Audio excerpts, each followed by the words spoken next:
பஞ்சு மாதிரி வாயில் பட்டதுமே அப்படி கரைஞ்சி போகிற மாதிரி சூப்பரான கேக்கை வீட்டிலே செய்யலாம். வீட்டில் இருக்கக்கூடிய பொருள் மட்டும் போதும். ஓவன் வேண்டாம், பட்டர் வேண்டாம், மைதா மாவு வேண்டாம், முட்டை வேண்டாம். ரொம்ப ஈஸியான மெத்தடில் வாங்க ஃப்ரெண்ட்ஸ் இது எப்படி பண்ணுறதுன்னு பார்க்கலாம்.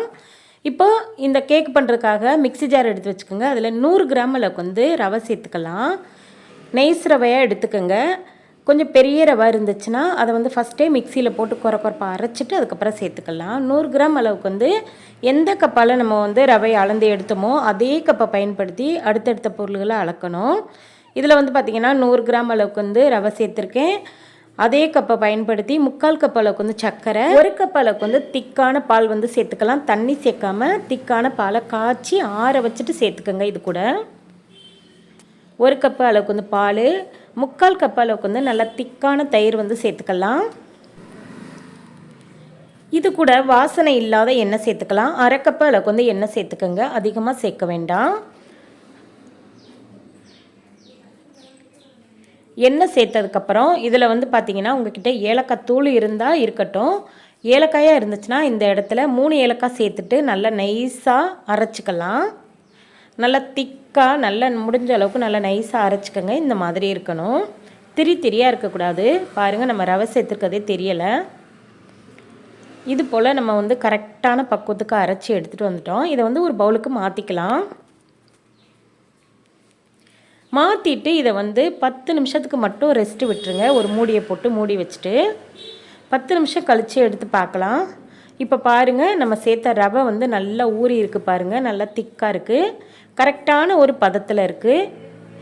ஸ்பூனில் எடுத்து ஊற்றும் போது இந்த மாதிரி இருக்கணும். ஏலக்காய் தூள் வந்து 1/2 டீஸ்பூன் சேர்த்துக்கலாம். உங்கள்கிட்ட வெண்ணிலா எசன்ஸ் இருந்துச்சுன்னா சேர்த்துக்கோங்க. வெண்ணிலா எசன்ஸ் இல்லாதவங்க ஏலக்காய் தூள் வந்து 1/2 டீஸ்பூன் சேர்த்துக்கலாம்.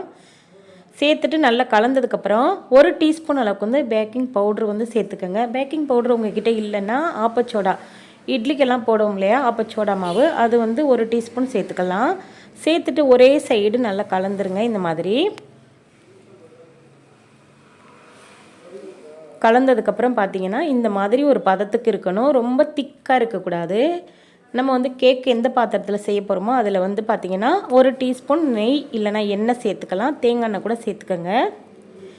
சேர்த்துட்டு நல்லா எல்லா இடமும் ப்ரஷ் பண்ணி விட்டுட்டு பட்டர் பேப்பர் வச்சுட்டு அதுக்கு மேலே கொஞ்சமாக வந்து ப்ரஷ் பண்ணி விட்ருங்க. எண்ணெயை வச்சு நல்லா இந்த மாதிரி தடவி விட்டுட்டு நம்ம வந்து ரெடி பண்ணி வச்ச மாவை அதில் ஊற்றிக்கலாம்.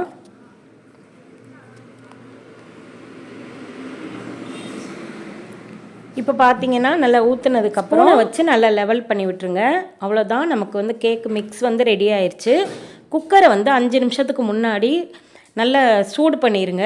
நல்லா ஹீட் ஆனதுக்கப்புறம் ஒரு ஸ்டாண்டு இல்லைன்னா மூடி போட்டு வச்சுருங்க. அதுக்கப்புறம் மிக்ஸ் வச்சுட்டு அதுக்கு மேலே ஒரு மூடியை போட்டு கண்ணாடி மூடி வச்சுருங்க.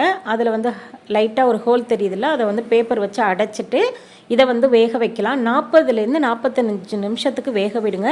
ஃபஸ்ட்டு 10 நிமிஷத்துக்கு நம்ம எதுக்கு ஓப்பன் பண்ணி பார்க்க போகிறோம்னாக்கா இதில் வந்து நட்ஸ் வந்து சேர்த்துக்கலாம். நான் இன்றைக்கி வந்து பார்த்திங்கன்னா பிஸ்தா எடுத்திருக்கேன். உங்கள்கிட்ட பாதாம் பருப்பு, முந்திரி பருப்பு இல்லைனா வேர்க்கடலை இந்த மாதிரி உங்கள்கிட்ட என்ன இருக்கோ அதை வந்து பயன்படுத்திக்கலாம். ஃபஸ்ட்டே நம்ம வந்து கலந்துட்டோம்னா மாவில் வந்து கலந்துரும். 10 நிமிஷத்துக்கு அப்புறம் வந்து கலந்துங்கன்னா அந்த மாவு பாருங்கள் நல்லா மேலே உப்பி வந்திருக்கு. அதுக்கு மேலே நம்ம வந்து சேர்த்துட்டு மறுபடியும் ஒரு மூடியை போட்டு மூடி வச்சுருங்க. கரெக்டாக 40லேருந்து 45 நிமிஷம் வேக விட்டிங்கன்னா நல்லா ஜம்முன்னு சூப்பரான கேக்குங்க. நம்ம வந்து முட்டை பயன்படுத்தலை, ஓவன் பயன்படுத்தலை, வீட்டில் இருக்கக்கூடிய பொருள் தான். ரவை, தயிர், எண்ணெய் இது மட்டுமே போதும். சூப்பரான கேக் வந்து ரெடி ஆயிரும். 45 நிமிஷம் கழித்து எடுத்துட்டேன். எடுத்து மேலே வந்து இந்த மாதிரி தட்டி விட்டுட்டு எடுத்து பாருங்கள். கொஞ்சம் கூட அடிப்பிடிக்கலை. கரெக்டான ஒரு பதம், கரெக்டான ஒரு கலர். அங்கங்கே அப்படியே பாருங்கள். உங்களுக்கு பார்க்கும்போதே இது எப்படி இருக்குன்னு உங்களுக்கு கண்டிப்பாக புரிஞ்சிருக்கும். சூப்பரான ரவை கேக்குங்க. நீங்களும் வீட்டில் செஞ்சு கொடுக்கலாம். நம்ம வந்து ஹெல்த்தியாக குழந்தைங்களுக்கு செஞ்சு கொடுக்கும்போது அவங்க ரொம்ப ரொம்ப திருப்தியாகவும் ஜாலியாகவும் சாப்பிடுவாங்க. இந்த கேக்கை வந்து கட் பண்ணி காட்டுறேன் பாருங்கள், எவ்வளோ சூப்பராக இருக்குன்னு. அருமையான கேக்குங்க. நீங்களும் வீட்டில் இருக்கக்கூடிய பொருளை வச்சே ரொம்ப எளிமையான மெத்தடில் சூப்பராக செஞ்சு அசத்துங்க. தேங்க்யூ.